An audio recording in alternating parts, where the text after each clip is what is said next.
कोई करो तवीत या गंडा जी मेरी सस दा कर दो कंडा जी। फैसलाबाद के एक मशहूर शायर हैं जुल्फी, और उनकी ये एक बहुत ही मजेदार नज़म है जो मैं आपको सुनाना चाहता हूँ। सुनाए। जी प्लीज प्लीज इरशाद। मेरी अनबन हो गई वीराना मैनू कम पै गया पीराना। यार बहुत अच्छे, क्या सादा शेर है। मेरी अनबन हो गई वीराना मैनू कम पै गया पीराना। मैं कर एतबार जनाने ते तुर पिया दे पीरखाने ते। अच्छा मैं उन्होंने उच्ची जही सलाम किया, बाबे ने मैनू पछाण लिया। कहंदा थोड़ा जिहा बच्चा अगे आ मेरे हत्थां दे विच हत्थ पा। मेरा वेख के निकलिया हासा जी, मैं बह गया हो कवासा जी। उत्थे विच भंडारे चाह सी, बाबे ना पिस्टल शाह सी। उत्थे विच भंडारे चाह सी, बाबे ना पिस्टल शाह सी। उथों बोली फेरे कमाई जी, मैं दूरों चल के आई जी। ताथों फैज पाए ने लख जी, तड़ी हरनी वर्गी अख जी। तड़ी शेरां वर्गी चाल जी, तड़े रेशम जैसे वाल जी। मेरे कोल है इको बाल जी, मैं लेके आई हां नाल जी। एक पुत्तर वेड़े थोड़ा है, मैं लैना तातो जोड़ा है। एक पुत्तर वेड़े थोड़ा है, मैं लैना तातो जोड़ा है। ये कम कर दियो साडा जी, मेले ते बकरा ताडा जी। आगे से वो बाबा से कहता है कि मैं सुन लई ताड़ी गल बच्चा, अज जाओ आना कल बच्चा। एंड शी से मैं आई बैठी हाँ पीर जी, रिन मिठी लियाइयां खीर जी। मैंने रांझा लिया सी ताड़े तो मैं हुई हीर जी। मैं आई बैठी हाँ पीर जी, रिन मिठी लियाइयां खीर जी। जिन्हें रांझा लिया सी ताड़े तो मैं हुई हीर जी।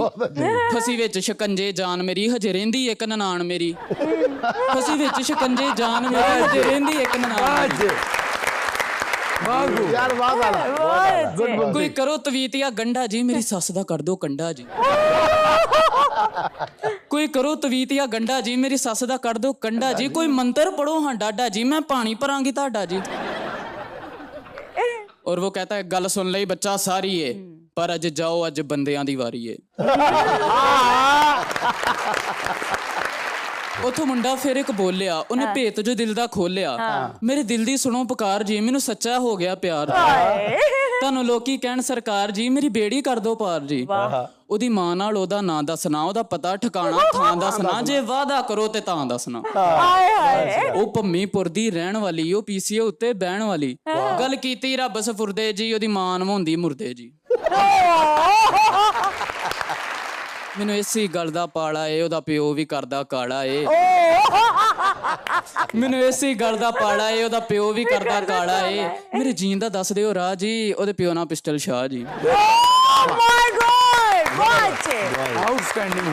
ਮੇਰੀ ਹੱਲ ਕਰੋ ਇਹ ਪਰਚਾ ਜੀ, ਮੇਲੇ ਤੇ ਲੰਮਾ ਕਰਾਂਗਾ ਖਰਚਾ ਜੀ। ਜ਼ੁਲਫੀ ਤੇ ਨਿਰਮਾ ਹੋਵਾਂਗੇ, ਮੇਲੇ ਤੇ ਭਾਂਡੇ ਧੋਵਾਂਗੇ। ਐਂਡ ਦੈਨ ਹੀ ਸੇਡ ਇਹਨੂੰ ਫੜ ਲਓ ਬੱਚਾ ਜਾਵੇ ਨਾ, ਕਿਸੇ ਹੋਰ ਨੂੰ ਗੱਲ ਸੁਣਾਵੇ ਨਾ। ਇਹਨੂੰ ਫੜ ਲਓ ਬੱਚਾ ਜਾਵੇ ਨਾ, ਕਿਸੇ ਹੋਰ ਨੂੰ ਗੱਲ ਸੁਣਾਵੇ ਨਾ। ਇਹਨੇ ਗੱਲ ਕੀਤੀ ਭਲਾ ਕੀ ਜੇ, ਜਿਹਦਾ ਨਾਂ ਲੈਂਦਾ ਉਹ ਮੇਰੀ ਧੀ। ਉਹ ਮੈਨੂੰ ਲੋਕਾਂ ਕੀਤਾ ਪੀਰ ਜੇ, ਓਏ ਮੈਂ ਭੰਮੀਪੁਰ ਦਾ ਝੀਰ ਜੇ। ਛੱਡ ਖਹਿਰਾ ਝੂਠੇ ਪੀਰਾਂ ਦਾ, ਜਾ ਰਲ ਕੇ ਬਹਿ ਜਾ ਵੀਰਾਂ ਨਾ। ਮੇਰੀ ਅਣਬਣ ਹੋ ਗਈ ਵੀਰਾਂ ਨਾ ਮੈਨੂੰ। ਰਾਏ ਪਿੰਡ ਦੇ ਵਿੱਚ ਨਾ 30 ਰੁਪਏ ਤੋਂ ਉੱਥੇ ਲੜਾਈ ਹੋਈ ਹੈ ਤੇ ਦੋ ਭਰਾਵਾਂ ਨੂੰ ਬੜਾ ਬੇਦਰਦੀ ਨਾਲ ਮਾਰਿਆ ਨੇ। ਇੱਕ ਕਤਲ ਹੋ ਗਿਆ ਤੇ ਦੂਆ ਵੀ ਕੋਮੇ 'ਚ ਹਸਪਤਾਲ ਤੇ। ਮੇਰਾ ਇਹ ਸਵਾਲ ਹੈ ਕਿ ਵੀਡੀਓ ਸਾਰਿਆਂ ਵੇਖੀ ਹੋਣੀ ਹੈ ਕਿ ਇੱਕ ਭਰਾ ਨੂੰ ਨਾ ਇਤਨਾ ਮਾਰਿਆ ਉਹ ਬੇਹੋਸ਼ ਹੋ ਗਿਆ, ਦੂਏ ਨੂੰ ਜ਼ਖਮੀ ਹੈ। ਮਤਲਬ ਕਿ ਉਹ ਤਾਂ ਉਹਨਾਂ ਨੇ ਮਾਰਿਆ ਇਤਨਾ ਕਿ ਪੂਰੀ ਟੀਮ ਆ ਗਈ। ਉਸ ਫੋਨ ਕੀਤਾ ਵੀ ਬੜੀ ਜ਼ਿਆਦਤੀ ਹੋ ਗਈ ਜੀ, 30 ਰੁਪਈਆਂ ਦਾ ਰੋਲ ਹੈ। ਤੇ ਉਹ ਝੋਲੀ 'ਚ ਭਰਾ ਲੈ ਕੇ ਬੈਠਾ, ਉਹ ਤਾਂ ਤੜਫਦਾ ਪਿਆ। ਉਹਦਾ ਭਰਾ ਜਿਹੜਾ ਝੋਲੀ 'ਚ ਹੈ, ਜਿਹੜਾ ਉੱਤੇ ਲੈ ਕੇ ਬੈਠਾ ਉਹਦਾ ਵੀ ਖੂਨ ਵਗਦਾ ਪਿਆ, ਲੇਕਿਨ ਉਹ ਭਰਾ ਨੂੰ ਕੋਈ ਪਾਣੀ ਜਾਂ ਕੋਈ ਕੋਸ਼ਿਸ਼ ਕਰਨ ਦਾ ਪਿਆ।